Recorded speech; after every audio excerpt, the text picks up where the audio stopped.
Okay there, guys. As you can see, I haven't been doing these very much unless I think I have something to add or unless I want to remind people to keep their eye in the bag. And as it relates to adding something, maybe not so much as it relates to keeping our eye in the bag. For the American left, every second of every freaking day, pal. No. Look, Jill Stein seems to be taking it from all sides, getting pummeled by everybody. Socialists are annoyed, progressives are annoyed. Liberals, moderates, conservatives like to still blame her for 2016. That's deranged. All the while, we're over here just saying trust the process so that we can implement the program. And instead, you got pseudo leftists like Max Blumenthal going at her, and it's just not helpful. People piling on.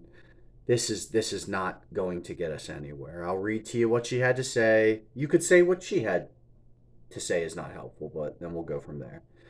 Our opinion here for international socialists in this camp is that we need a ceasefire to stop the killing so that negotiations are far easier, right? And you negotiate for acceptable terms on all sides. And then, of course, that allows you to actually end the conflict and normalize relations. And then it's great. We get back to loving and laughing again, as they say, right? That's what we got to do, though. A lot more of that, and a lot less freaking shooting and stabbing. Huh? So I'll read to you what she had to say, and then we'll go from there. This stems from the Mehdi Hassan interview, where look, she kind of fumbled and bumbled her way through it when he asked her to say whether or not Assad and Putin were war criminals. And look, if you think they are, just say they are. If you think they aren't, just say they aren't. You're running for the head of a political party. And she says right here, this is a few days ago. We condemn all war criminals, including Benjamin Netanyahu, Vladimir Putin, Bashar al Assad, Joe Biden, Kamala Harris, Donald Trump, Barack Obama, Hillary Clinton, George W. Bush, Dick Cheney, and many more. We also recognize the urgent need for diplomacy to prevent World War III. So progressives and socialists, maybe we're mad because she's not focusing on the bag, right? Focusing on a global peace summit, which is how you get these ceasefires everywhere. You get these negotiations everywhere and into these conflicts, because with the global peace summit led by workers, tenants, and students, we can decide to stop making the weapons. We can decide to stop sending the material, the soldiers, everything. Right? We can have mass mutinies and general strikes, like World War One was. That's how World War One was ended. It wasn't ended because people got tired of sending young poor folks to die. It ended because workers, tenants, and students had general strikes everywhere and led mutinies, and you get it. So look, she has like 4 extra pages here. I'm not going to read that. I'm going to read to you some of the more deranged responses at the top, though. So Ava Kareem Bartlett says, Ava KK Kareem Bartlett says, uttering propaganda and cliches isn't a strategy of integrity. President Assad isn't a war criminal. He and the Syrian Arab Army and their allies defended Syrian civilians against the terrorist factions with Stein's government funded and armed in Syria. Now look, they did do that, by the way. They fought ISIS and Al Qaeda, who were fighting each other at times, and they were funded by different elements of the U.S. government. The CIA was getting money to ISIS, Pentagon was getting money to Al Qaeda, aligned militias, and that's what was happening. That's a fact of life, and it's awful. Okay, President Putin isn't a war criminal. Now look, that's what she's saying, right? Now look, for Putin, you can understand why this war started in the first place. The right-wing coup in 2014, the civil war in Ukraine that followed. Putin intervenes in the civil war, but nevertheless, he militarily, in a militarist way, expanded the war. Criminally militarist way, expanded the war. That's what oligarchs do. Low revanchism too, possibly. I don't know. Jackson Hinkle says, F you, only a lying Zionist piece of you-know-what would put President Putin and Assad in the same sentence as Netanyahu.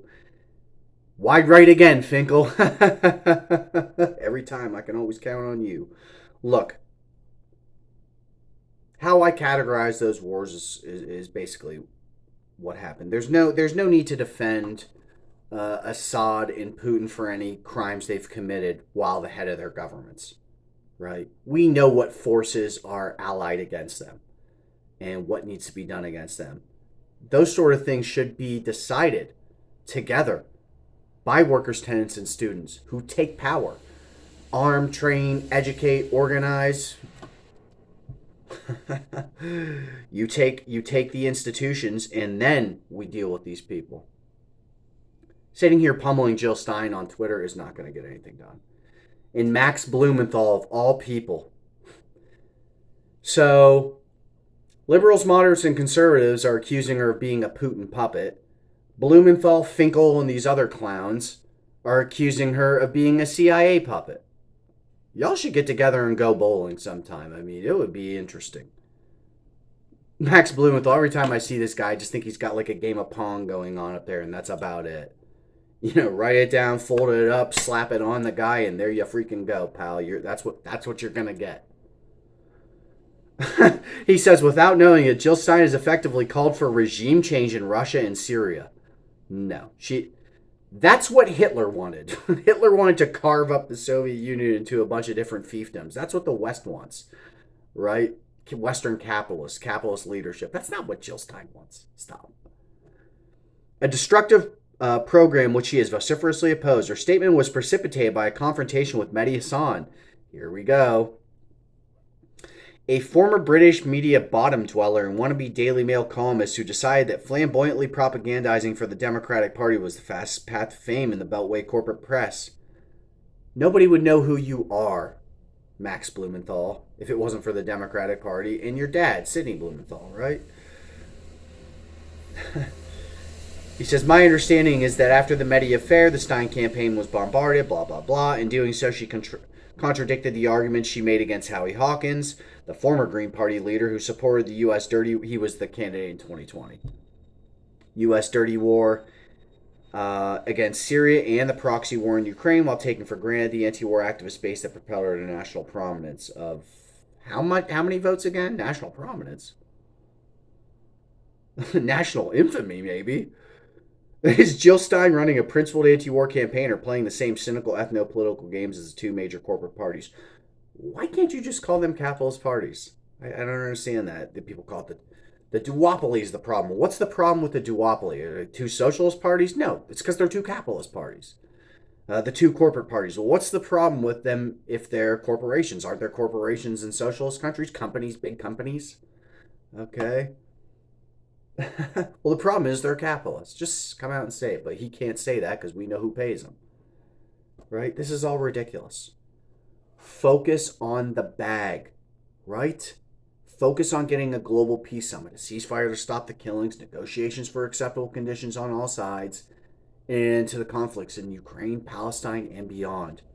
To do stuff like that, we need armed, trained, educated, organized, militant workers, tenants, and students, the broadest sections and deepest layers of humanity, internationally unified. They form like Voltron or Megazord or whatever, and they move on institutions. That's the process. And while they're doing that, they're getting higher wages, lower rent, lower tuition, better benefits, improved conditions. And they're forcing institutions to do what they want on the way to just taking them over entirely. And then you get UBH, UBI, universal health care, universal tuition, universal jobs guarantee. That's like my number one priority, basically. Okay, you have the right to a job, basically, right? So universal basic housing, house the homeless, feed the hungry, clothe the naked, help the needy with UBI, right? Treat the sick with universal health care. Educate the ignorant and willing with universal tuition. Let's get it done and restore some sort of social freaking covenant. I'm going to leave it at that. You know what's up.